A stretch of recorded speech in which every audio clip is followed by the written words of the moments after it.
के जन्म के बाद सबसे विशेष और महत्वपूर्ण संस्कार है उपनयन संस्कार। इस संस्कार के साथ ही जीवन के पहले आश्रम ब्रह्मचर्य आश्रम में प्रवेश होता है। वस्तुतः बालक के जीवन में बौद्धिक उत्कर्ष का प्रारंभ इसी संस्कार से होता है। उपनयन का अर्थ है पास ले जाना, इसलिए बालक को गुरु के पास ले जाया जाता है। जन्मना जायते शूद्रः संस्काराद द्विज उच्यते। याज्ञवल्क्य का कथन है कि एक जन्म तो माता के गर्भ से होता है और इस संस्कार के द्वारा उपनयन के समय मौली मेखला बंधन के द्वारा दूसरा जन्म होता है और बालक द्विज कहलाता है।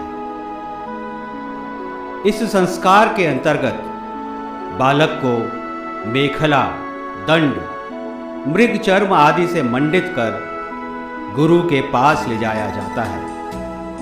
गुरु द्वारा वैदिक मंत्रों के साथ अनुष्ठान पूर्वक यज्ञोपवीत धारण करवाकर बालक को ब्रह्मचर्य आश्रम में अनुमोदित कृत्यों के निर्वहन की प्रतिज्ञा दिलवाई जाती है।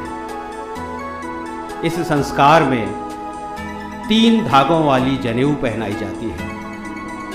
जनेऊ को उपवीत भी कहा जाता है, इसीलिए उपनयन संस्कार को प्रचलन में यज्ञोपवीत संस्कार कहते हैं।